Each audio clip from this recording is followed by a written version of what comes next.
Welcome to the Windows Computer and Technology channel. And I got a few questions of people wanting to know a little more about DeepSeek, what it is, and what's the controversies around it, and so on.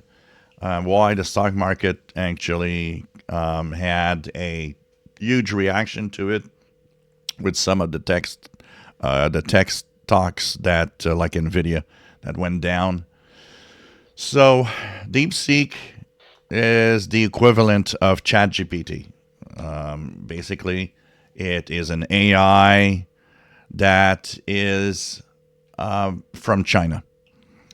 So the first reaction was mostly that people were surprised that China, came out to the world with such an AI for multiple reasons. One of them being that there's a ban on selling NVIDIA chips, for example, to China, and we kind of know that it's running on a big chunk of NVIDIA chips, mixed in with some of their own technology chips that also might be less powerful, but apparently very efficient in the way they did it. So the first controversy and the first problem, why was it?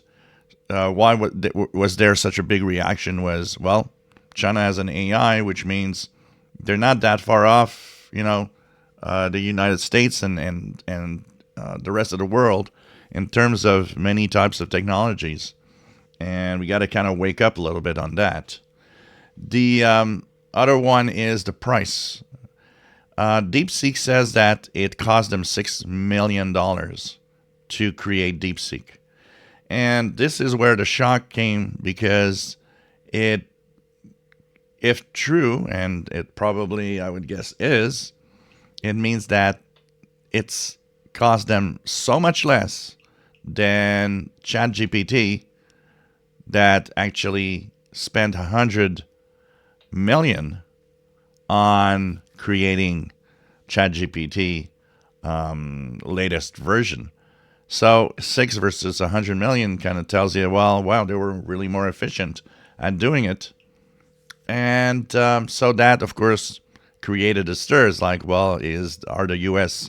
companies like that create, like, ChatGPT and Nvidia also creating those chips and making all of that for a huge amount of money, kind of maybe spending too much money and are not efficient at doing their ChatGPT. OpenAI might not be very efficient, and there's actually a lot of things right now. The U.S. government is looking into OpenAI because its $157 billion valuation seems to be maybe way too much compared to what it is.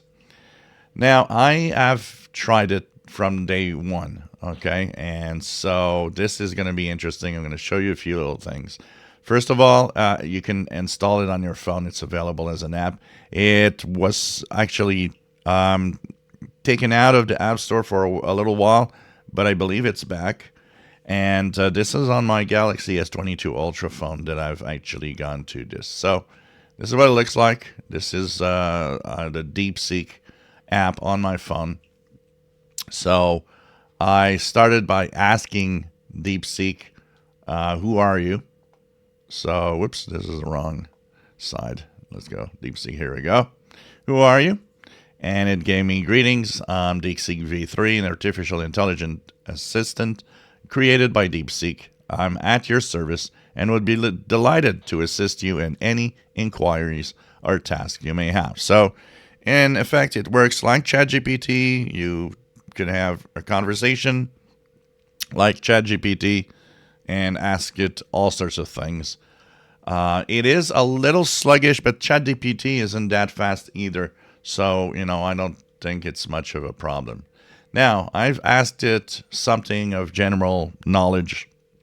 So, I had an article today. I saw an article about the Voyager spacecraft, now just past 25 billion kilometers of distance. So I decided, well, okay, and let's ask about, the Voyager 1. So this is what it gave me. What is Voyager 1? And it actually continues as a pretty long text that was sent to me, but it's pretty accurate. Voyager 1 space probe launched by NASA on September 5th, 1977 as part of the Voyager program to study the outer solar system and interstellar space beyond the Sun's heliosphere.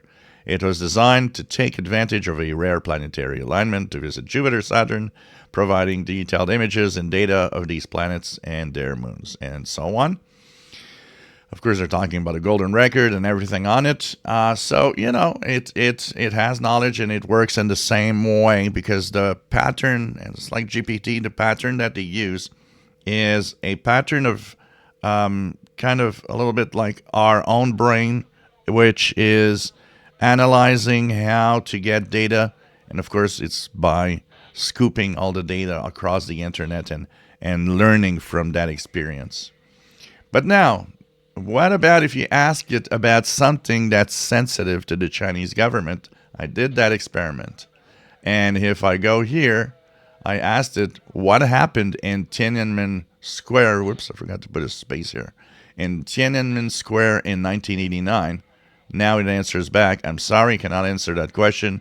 I'm an AI assistant designed to provide helpful and harmless responses.